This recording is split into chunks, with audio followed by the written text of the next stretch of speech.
they were close enough that the way in which Embiid and the Sixers finished their season, juxtaposed with how Jokic did, to me, that was the tiebreaker. That is who I voted for. I voted Jokic second. I voted Giannis third. I voted Jason Tatum fourth. I voted Donovan Mitchell fifth. What do you think?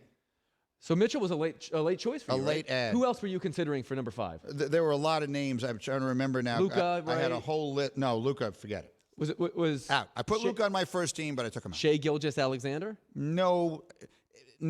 So then explain to me the difference between your first team All-NBA and your MVP ballot. What distinction? Because to me, the first team All-NBA, I take the word valuable literally. Donovan Mitchell, I believe, elevated his team. Jason Tatum elevated his team. Giannis elevated his team. Luka put up incredible numbers and had a magnificent year. Shai Gilgeous-Alexander, candidly, was someone I thought about. He had a spectacular year, and the Thunder had a much better year than most anyone was expecting. But when I went through it, when I looked at the numbers, when I looked at the season that Cleveland had, when I looked at some of what they overcame to do it, and when I look, Mitchell's numbers are so much better than you realize. Like, how does he get so little? I guess because he went from Utah to Cleveland. Look up his numbers. Oh, he was unbelievable. I sat there with my nephew last night, and we went over this stuff over and over and over and over again. And your friend and mine, Matt Williams, who is the NBA researcher for our NBA shows, he is the Hembo of the NBA. He sent me this huge packet, not just me, but all of us who work on the NBA shows, this huge packet. So I had so many stats and so much data in front of me. Sometimes that can drive you crazy, to be honest with you. You can let these numbers talk you into things you don't want to. But the one thing that jumped off the page, because I knew who my top 4 were going to be. So I mean, I'm only feeling 5 was only the one I'm kicking around, but I didn't want to throw it away. Read me Donovan Mitchell's numbers. Oh, he was great this year. He averaged in his first year with a new team, 28 points on 48% shooting, 4 assists, 4 rebounds, in 68 games. And by the way, it's not an albatross on defense. The Cavs had the number 1 defense in the entire league. No. That makes a big difference too. He had a great year. Yeah, I felt good about voting for him. Again, that was the least important of them. Anything else you want me to go through with you quickly here? How did you reconcile your center issue with your All-NBA team? I wound up putting Jokic on my first team. You did. Do you want to hear about any of the, I'm going to use the word lesser awards. That's not a good name. Congratulations to all of them who should. Paolo Banchero was an easy choice at number 1 for Rookie of the Year. Mike Brown was my choice at Sacramento for Coach of the Year. They have a new award called the Clutch Player of the Year Award, which I believe this is the first year that they've had this. And I had to look up exactly what they wanted it to be, and I looked up a bunch of stats. And the player who I thought best fit that, because I felt a little confused about the award, was De'Aaron Fox. Yes, that's the right choice. In Sacramento, and so that's who I voted for. Sixth Man of the Year, Emmanuel Quickley, is who I voted for from the Knicks, with Malcolm Brogdon second. Defensive Player of the Year was tough. Who was the Defensive Player of the Year? I would have probably... What do the odds say? Or whatever you're looking at. The odds are pulled down. I think I would have voted for Evan Mobley, best player on the best defense, but I think Jaren Jackson can make a good case. Draymond Green can make a good case. Who did you choose? Jaren Jackson. Yeah. He was. I thought he was the right choice. And then going down, I guess that's it. I mean, I could give you my all-defense team, but no one cares. My first team all-NBA was Nikola Jokic and Giannis at the forwards. Again, this was a conversation we had at great length here yesterday. There are 2 ways you can do this for all-NBA first team. I wanted to make Joel Embiid my center, because if he's my first choice for MVP, he deserves to be first-team all-NBA center. But I did not want to make Nikola Jokic my second-team center. They give you, because you vote for these things using a drop-down menu, I felt as though since his name was available on the drop-down menu under forwards, like you couldn't vote for him as a guard if you wanted to, but you could vote for him as a center. And so I felt since they were giving me that option, I should do it. He deserved to be first-team All-NBA. So I voted Jokic, Giannis, Embiid, Luka, and Tatum. Now you're going to ask me, why Luka if I'm so down on what they did in Dallas? I don't blame him. I don't blame him for almost anything that happened there. He is a flawed player, and I'm not diminishing that. But let's face it, he's ridiculous. I mean, he's so ridiculously good that I gave it to him first. My second team, I made Anthony Davis the center. But that was how I reconciled the other thing, was because I made Nikola Jokic a 5 into a 4, I felt comfortable taking Anthony Davis and making him into a 5, which is what he has played a lot of the year anyway. My forwards are Domantas Sabonis from Sacramento, and I did give it to Kevin Durant. I mean, the more I looked at his season, if he had played a full season, I think he would have been my number one choice for MVP. Wow. I think he was. In fact, I was arguing on Christmas when we were doing Countdown on Christmas Day. I was arguing for Durant as the MVP to that point of the season in Brooklyn. All he's done is win. Now, he's been hurt a lot, but I felt he deserved it over anyone else I could think of. And then I put Steph and Shai Gilgeous-Alexander. 5 players who are under the most pressure during this postseason, and I am including all of the teams that are playing in the play-in. So this counts for the purposes of the postseason in this discussion. Number 5. 5 is Chris Paul, and I will say this. The pressure exists in this regard.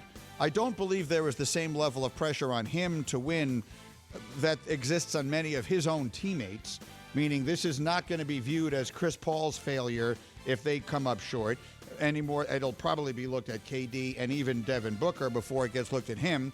But the reason I say Chris Paul, Bubba, is because it feels like if not now, then when. Chris Paul is flirting with being on that list no one wants to be on, with Malone and Ewing and Barkley and, from other sports, Dan Marino and Ted Williams and Ernie Banks, the greatest players not to win championships. Paul is that good. He had a very good chance, a 2-0 lead in the final a couple of years ago and didn't get it done. Now a miracle befalls him at this stage, and he winds up with Kevin Durant. So for that reason, because it feels like his last best chance, I'm putting him at 5 on this list. You buy it? Yes, because he's made All-NBA 11 times. The only players to ever do that as many times and not win a title are some of the names you mentioned. Malone, Barkley, and Stockton. It's a good list to be on, but it is not the list that you want to be on. I do agree with you. He needs one, and this is his best shot. Top 5 players under the most pressure. Number 4. I'm going to put Giannis at 4, and let me explain. Giannis does not have the downside pressure, which is to say, I guess if he played just terribly, he would get criticized. But Giannis is the best player in the game, and I think everyone continues to think that. Everyone likes and admires him. So he doesn't have that kind of pressure. But here's what I will say. He has 2 separate kinds.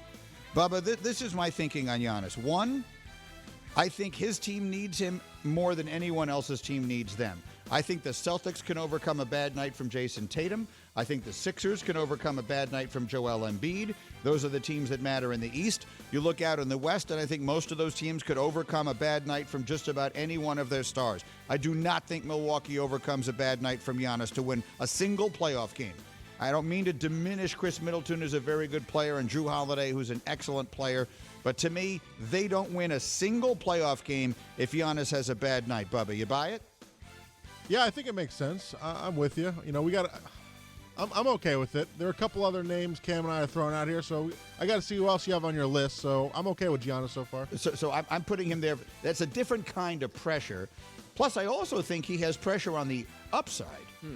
Giannis Antetokounmpo right now is, I believe he's starting to tiptoe into the area of being a historical great. He's got 2 MVPs, he has a championship ring, and he is a dominant and special player. I think he's 1 ring away from moving up a notch. Like, I think all of a sudden you start having conversations about Giannis. Is he trending toward being this? Is he trending toward being that? Is he trending toward being Duncan level? Is he trending toward being Karl Malone level? Is he trending toward being all-time great level?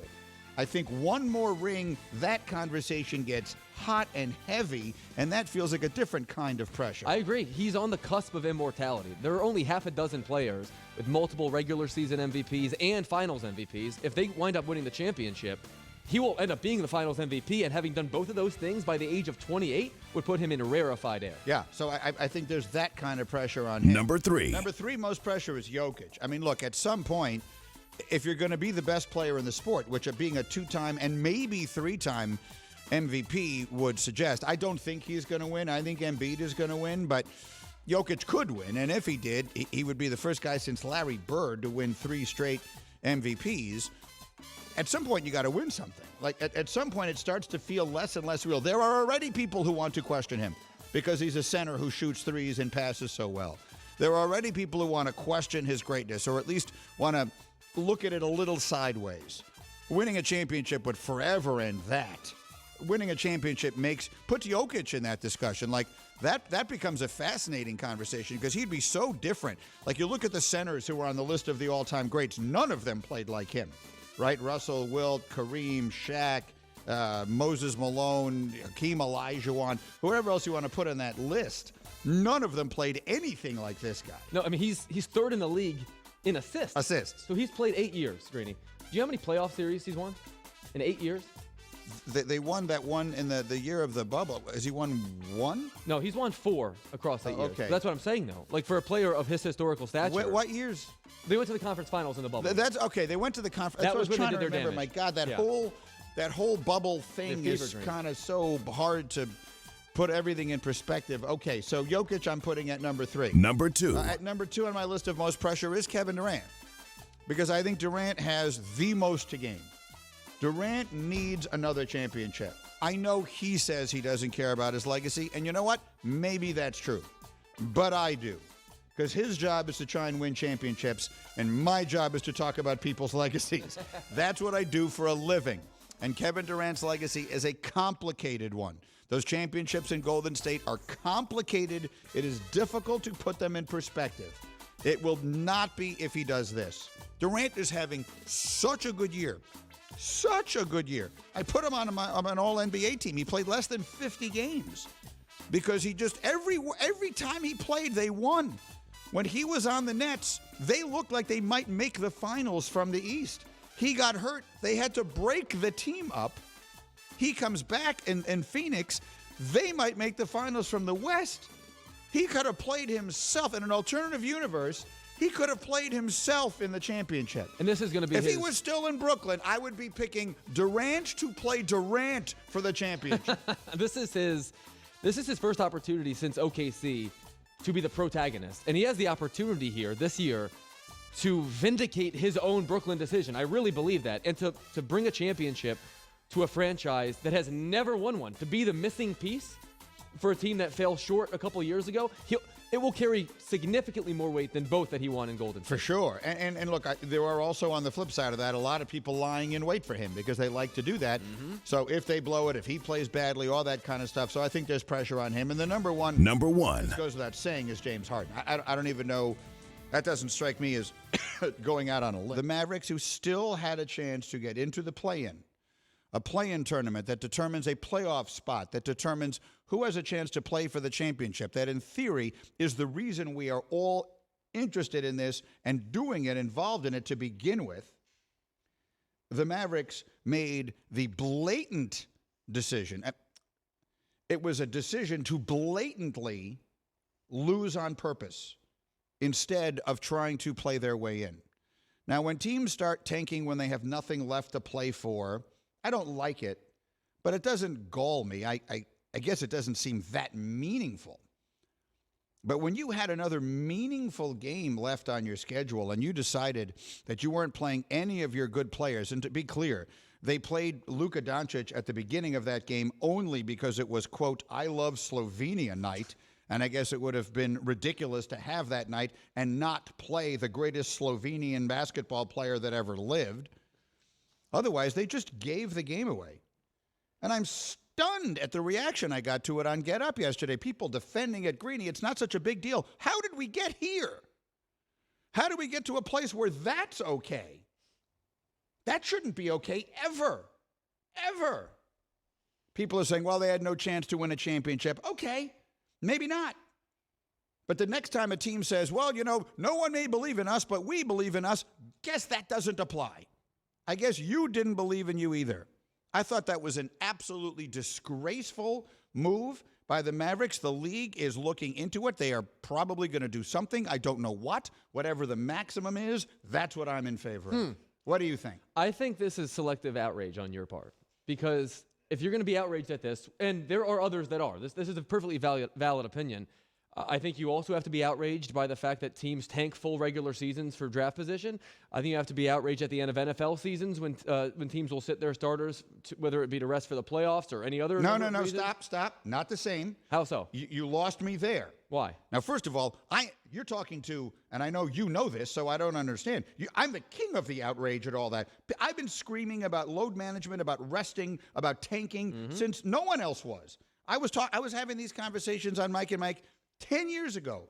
Whenever it was that Greg Popovich started this, and Greg Popovich started it, and he deserves all of the blame for it, but whatever, I've been having that conversation forever. Resting guys in the NFL, a sport where people that easily get hurt, in order to preserve your chance of winning that year's championship, to me is vastly different than taking guys off the court in this game because you want to preserve your chance of getting a higher draft pick when you still have something to play for. NFL teams do that when they have nothing to play for, when they've wrapped up the 1 seed or whatever it is. I can't blame a team for trying to win a championship. Isn't the integrity of the product, though, really the issue here? What difference does it make then how the integrity is being tarnished? Because your intentions are either honorable or dishonorable. And in my opinion, those are honorable intentions. And these are dishonorable intentions. Listen, if there's one thing I can tell you, I'm not sure if any of you are old enough to have watched the TV show The Brady Bunch.